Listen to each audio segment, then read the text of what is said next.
Ei, pessoas, tudo bem com vocês? Eu sou Luciane, sejam muito bem-vindos ao meu canal. Aqui todos os dias a gente faz um estudo mais aprofundado sobre a vida após a morte, sobre as realidades do mundo espiritual, sobre reforma íntima, evolução moral, o que a gente está fazendo aqui na Terra, como aplicar o Evangelho no nosso dia a dia. Caramba, Jesus veio já tem 2000 anos e até hoje a gente tem dificuldade de incorporar os ensinamentos dele no nosso dia a dia, de viver na prática o que ele ensinou para nós, a prática do amor e da caridade. Não aquela caridade da esmola, mas aquela caridade conosco, a caridade com as pessoas que nos rodeiam. E prova concreta disso é só ver as dificuldades de relacionamentos que existem ao redor. Todo mundo muito intransigente, todo mundo muito egoísta, pensando só no que é melhor para si, pensando só no seu direito, e esquece que aqui somos todos interdependentes e somos todos filhos do mesmo Deus. Então eu venho aqui tentando aprender alguma coisa, ver se entra alguma coisa dentro da minha cabeça. Eu também estou nessa senda, eu também estou nessa luta, tentando aprender. Todos nós somos espíritos simples e ignorantes, a gente não está aqui na Terra por acaso. Nós somos espíritos endividados, senão a gente estaria num mundo muito mais adiantado. Não existe ninguém 100% mal e também não existe ninguém 100% bom. Então, se a gente só se vê com qualidade em nós e o defeito está só nos outros, olhe direito, porque nós também, todos nós temos uma quantia muito grande de sombras a serem sublimadas.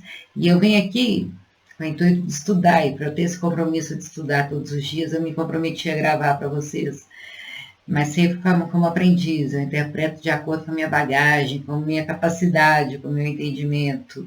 A ideia aqui é estudar, lançar a questão, para elevar o nível da discussão. Nunca ser a última palavra, a dona da verdade. E às vezes o que é certo para mim pode não ser certo para vocês e está tudo certo. A verdade, ela nunca é uma só. Existe a minha verdade, a verdade do outro e a verdade verdadeira, que é aquela que está entre nós e que nós nunca saberemos. Então, hoje eu vou dar continuidade ao estudo do livro Pensamento e Vida, psicografado pelo Chico Xavier, ditado pelo Emmanuel. Esse livro ele é tão importante, assim, é uma lei o que eu consegui interpretar, eu vou estar traduzindo para vocês. Mas o Haroldo Dutra, assim, sublime estudioso, ele fala que já leu esse livro não sei quantas vezes e precisa ler muito mais para conseguir entender tudo que está escrito aqui. Ele fala muito das realidades do mundo espiritual, muito do que a gente plasma, qual que é a nossa responsabilidade que a gente tem com a vida que a gente cria. É um estudo muito bacana, vou ler para vocês. Hoje a gente vai ler o capítulo 1, o espelho da vida. Quem será o espelho da vida? A gente se vê refletido nos outros, né? A gente acha que nós somos o que as pessoas pensam a nosso respeito. Será que está certo? Será que o que a gente imagina que os outros pensam a nosso respeito não é uma criação da nossa cabeça? Às vezes a gente interpreta os fatos completamente errados. Quem será o espelho da vida? A mente é o espelho da vida em toda parte. A gente tem que parar de querer se ver refletido nas pessoas, parar de querer achar que nós somos o que as pessoas pensam a nosso respeito e começar a olhar para dentro e saber buscar conhecer quem nós somos de verdade. Ergue-se na terra para Deus, sobre a égide do Cristo, a feição do diamante bruto que, arrancado ao ventre obscuro do solo, avança com a orientação do lapidário para a magnificência da luz. Sabe quando é que a gente se conhece de verdade? Quando a gente está sob pressão, quando a gente está diante de um desafio. Aí a gente conhece os nossos limites. E geralmente esses desafios, esses momentos de pressão, servem para a gente ampliar os nossos limites. Eu brinco que Deus confia na gente mais do que nós mesmos, né? A gente acha, nossa, é muito para mim, não vou dar conta, mas Deus que sabe de tudo e nos conhece melhor do que a nós mesmos e só quer o nosso bem, fala, segue em frente, que você vai dar conta. Seu limite é um pouquinho maior do que você imagina. Você é muito mais luz do que você imagina. Perca seu medo, sublime as suas sombras, e você vai se conhecer de verdade. E nos desafios, a gente tem contato com a nossa verdadeira essência. A gente para de olhar para o que vem de fora e a gente começa a entrar em contato com o conteúdo que tem dentro da gente. E quando a gente se permite olhar, né, Porque tem muitas pessoas que são prisioneiras da opinião dos outros, das aparências, mas quando a gente se permite fazer esse olhar para dentro, a gente começa a descobrir coisas em nós que a gente não fazia ideia que existia.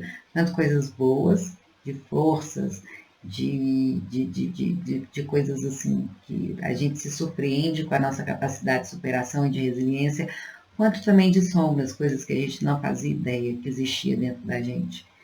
Então, assim como o diamante que precisa ser pressionado, é carbono puro, é carvão pressionado sob altas temperaturas e alta pressão, aquela estrutura de carbono vira o diamante e depois ainda precisa ser lapidado, precisa passar por um processo invasivo para poder mostrar todo o seu brilho, assim é a nossa mente.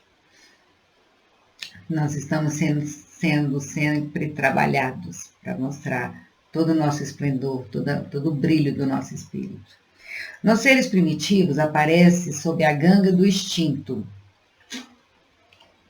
Nas almas humanas surgem entre ilusões que salteiam a inteligência. E revela-se nos espíritos aperfeiçoados por brilhante e precioso a retratar a glória divina.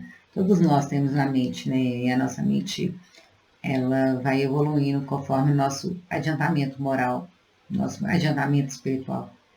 Imagina, 2000 anos atrás era permitido puxar as mulheres pelo cabelo, as mulheres não sentavam na mesma mesa que os homens, pessoas, quando elas eram punidas, elas eram crucificadas ou então apedrejadas.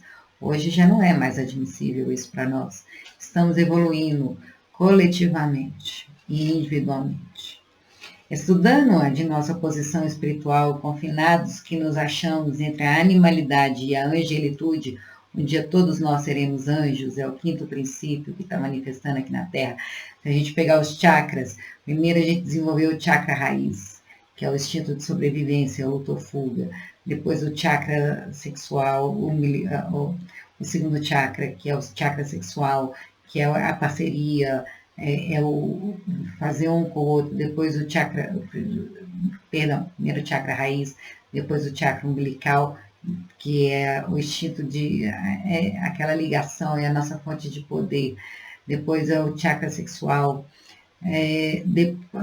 Nós agora estamos desenvolvendo o chakra cardíaco, que é o sentimento. O chakra sexual é o chakra do instinto, é aquela coisa da reprodução, é aquela coisa do preciso das coisas que a gente faz por instinto. É o medo, é a reprodução, é a briga, é defender o território. Agora nós estamos numa fase que a gente está desenvolvendo o nosso chakra cardíaco, que é o pensamento, que é o sentimento. E o sentimento é uma forma de pensamento, sem uma forma definida, mas é uma forma de pensamento também. E a gente está caminhando para desenvolver os 3 chakras superiores, que não vão nos tornar anjos, são as próximas etapas evolutivas. Nós todos, tem uma coisa assim que é fatal, por pior que a gente seja hoje, ou assim, pensa na pessoa mais ignorante, no assassino mais cruel, um dia ele também se tornará anjo. É o destino de cada um de nós, o caminho é livre-arbítrio, mas nós estamos fadados a ser anjo um dia, e nós estamos nesse caminho entre, a gente está exatamente nesse momento, entre a animalidade, que é por instinto, que mata para poder comer, até essa parte de angelitude. Somos impelidos, estudando de nossa posição espiritual, confinados que nos achamos entre a animalidade e a angelitude, somos impelidos a interpretá-la como sendo o campo de nossa consciência desperta, na faixa evolutiva em que o conhecimento adquirido nos permite operar. É o quinhão da consciência que a gente já é capaz de já estar desperto, né, para as realidades espirituais. Definindo-a por espelho da vida, reconhecemos que o coração é a face e que o cérebro é o centro de suas ondulações. Por que o coração é a face da mente? Nós interpretamos todos os fatos baseados nas nossas emoções e nos nossos sentimentos. Um fato sempre é neutro, mas os nossos sentimentos, a nossa bagagem, a nossa história dessa vida e de outras vidas vai determinar como a gente interpreta os fatos. Por isso que às vezes a gente passa por algumas experiências na nossa vida e que antes, coisas que eram extremamente valiosas para nós ou dolorosas, de repente a gente vai passando e elas deixam de ter aquele valor, deixam de significar o que significavam antes. Porque a gente vai se transformando as nossas emoções, transformando os nossos sentimentos. E aí a gente começa a enxergar os fatos sobre uma outra perspectiva. E a mente é o centro onde forma o pensamento, né? É a fonte criadora. O pensamento é impulso elétrico, criado pela polarização e despolarização das membranas dos neurônios, das células neurônios. Então, assim, aonde é criado o pensamento é no cérebro e transmitido para o corpo inteiro. Mas quem interpreta os pensamentos são os nossos sentimentos. Então, o coração lhe afasta que o cérebro é o centro de suas ondulações, gerando a força do pensamento que tudo move, criando e transformando, destruindo e refazendo, para crisolar e sublimar. Então, nosso pensamento tem um poder gigantesco. A gente cria com o nosso pensamento, a gente fala co-criar, é materializar as coisas que a gente quer através da força do pensamento. Não que assim, eu vou pensar e de repente vai dar um passe de mágica. Vamos supor ser uma pessoa que quer emagrecer e ela começa a afirmar o pensamento que ela quer emagrecer. Não é porque ela está pensando que ela quer emagrecer que ela vai emagrecer. Mas a partir do momento, não, eu quero emagrecer, aí ela começa a buscar recursos. O que eu posso fazer para emagrecer? Eu posso fazer uma dieta, eu posso me alimentar melhor. Então ela começa a se alimentar melhor, eu posso praticar exercício físico. Então ela começa a praticar exercício físico. Mas a vontade nasce do pensamento. E a partir do pensamento a gente cria a nossa realidade. Em todos os domínios do universo vibra, pois, a influência recíproca. Tudo se desloca e renova sob os princípios da interdependência e repercussão. Eu penso, eu ajo, eu mando para o universo devolve mais daquilo que eu mandei. Por isso, quem tem gratidão, mais será dado. Quem não tem, até aquilo que tem, lhe será tirado. A palavra gratidão é a gente que coloca para dar sentido a essas palavras do Cristo. Mas a quem mais tem, mais será dado. A quem não tem nada, até aquilo que tem, lhe será tirado. Quando a gente é grato pelas coisas que a gente tem, a gente atrai mais do mesmo para nós. O reflexo esboça a emotividade. Por exemplo, se eu sinto medo, meu reflexo vai ser de medo, vai ser de atacar ou vai ser de fugir. Mas se eu sinto afeto, meu reflexo vai ser de me aproximar. A ideia determina a atitude e a palavra que comandam as ações. Então, o pensamento cria, o sentimento filtra, modula, a boca fala e as mãos agem. Tudo começa aqui. Então, se a gente está tendo atitudes equivocadas, falando coisas equivocadas, a gente às vezes fala uma palavra grosseira com alguém que a gente quer bem, a gente acaba criando um ambiente de discórdia ao nosso redor. Então, tudo passa no pensamento, tudo nasce no pensamento. E a gente, para mudar qualquer coisa, a gente tem que mudar a nossa forma de pensar, a nossa forma de sentir, como nós interpretamos os fatos. Em semelhantes manifestações, alongam-se os fios geradores das causas que nascem às circunstâncias. A toda causa tem um efeito. Todo efeito tem uma causa, me perdoe. Todo efeito tem uma causa. Se a gente tem um comportamento inadequado, uma atitude inadequada, tem uma causa raiz que a gente não adianta tratar o efeito, a gente tem que procurar a causa. Como? Procurando dentro de nós mesmos. Válvulas obliterativas ou alavancas libertadoras da existência. Em semelhantes manifestações, alongam-se os fios geradores das causas de que nascem as circunstâncias. Válvulas obliterativas ou alavancas libertadoras da existência. Ninguém pode ultrapassar de improviso os recursos da própria mente. A gente só vai até onde a gente consegue ir. Nós somos o nosso fator limitante. Nós somos o nosso principal inimigo. Os nossos inimigos não estão do lado de fora. Nós somos o nosso principal inimigo. Ninguém pode ultrapassar de improviso os recursos da própria mente, muito além do ciclo de trabalho em que estagia. Então, se a gente quiser melhorar, a gente tem que trabalhar mais, arregaçar as mangas. Isso no sentido de autoconhecimento. Conhece-te a ti mesmo, conhece a verdade e ela vos libertará. Contudo, assinalamos todos nós os reflexos uns dos outros dentro da nossa relativa capacidade de assimilação. Se eu faço uma coisa, isso influencia o próximo reage àquilo, então a gente está sempre interagindo, a gente está sempre trocando, até mesmo pensamento tem energia, eu penso mal do outro, eu mando energia ruim para o outro, aquilo volta para mim. Então, a gente está sempre interagindo, a gente está sempre vendo quem nós somos no reflexo das atitudes das outras pessoas. Só que nós não somos o que as outras pessoas pensam a nosso respeito. Mas a gente pode ver claramente o que a gente desperta nas pessoas ao nosso redor, vendo como elas se sentem perto da gente. Ninguém permanece fora do movimento de permuta incessante. Estamos o tempo inteiro trocando uns com os outros. E é interessante isso que o Espiritismo fala. Às vezes a gente tem amigos espirituais, pessoas muito próximas, muito queridas a nós no plano espiritual, mas que quando vêm aqui para a Terra encarnam em ambientes separados, às vezes em países diferentes. Mas, por exemplo, durante o sono, no estado de emancipação da alma, esses dois espíritos afins, eles saem do corpo e se encontram no mundo espiritual, no plano espiritual. Então a gente está sempre trocando, seja no plano físico, seja no plano espiritual. A gente está o tempo inteiro interagindo. De acordo com a qualidade dos nossos pensamentos, dos nossos sentimentos, das nossas atitudes, a gente vai atrair para perto de nós espíritos bons ou espíritos obsessores. E a gente está o tempo inteiro interagindo com eles. Se a gente quer, por exemplo, cortar o obsessor da nossa vida, é que a gente se recicle, a gente seja melhor como ser humano. Porque se a gente tiver com um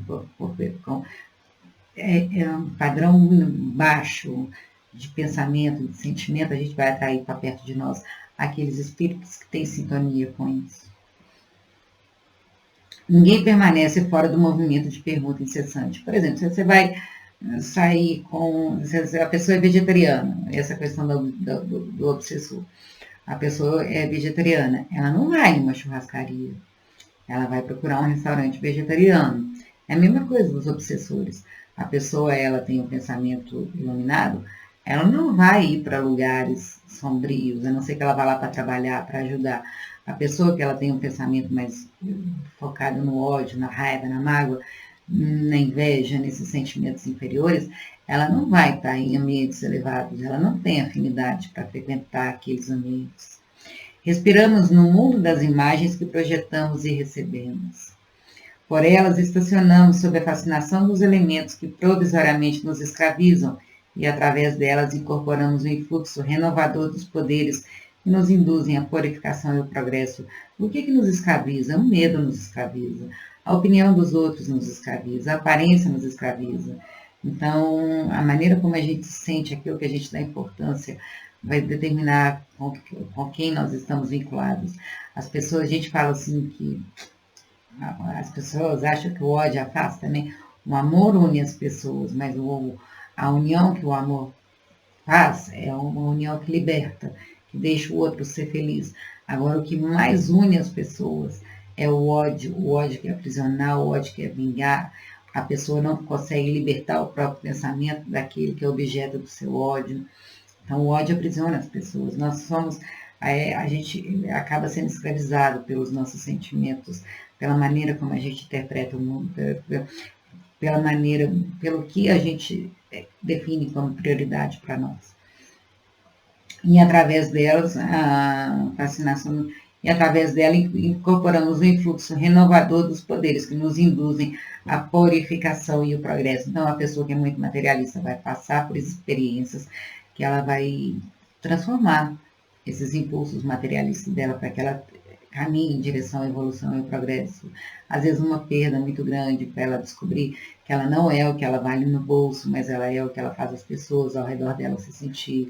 Às vezes é uma perda muito grande para ela descobrir que existem pessoas que estão ao redor dela, que gostam dela de verdade, não gostam dela somente pelos recursos materiais que ela possui. Então, assim, às vezes a gente passa pelos momentos de dificuldade para a gente evoluir, progredir, para que a gente aprenda a se libertar dessas ilusões que a gente se aprisiona nelas constantemente na vida material. Um reflexo mental mora no alicerce da vida. É o alicerce da vida. A maneira como a gente interpreta a vida é o alicerce da vida que a gente vai ter. Refletem-se as criaturas reciprocamente na criação, que reflete os objetivos do Criador. Pois é, nós refletimos em nós somos a criação, os objetivos do Criador. Qual que é o objetivo do Criador para nós? A gente se tornar anjo, a gente aprender a amar uns aos outros, a gente aprender a praticar a caridade, que é a indulgência para com todos, benevolência, a aprender a perdoar, a sermos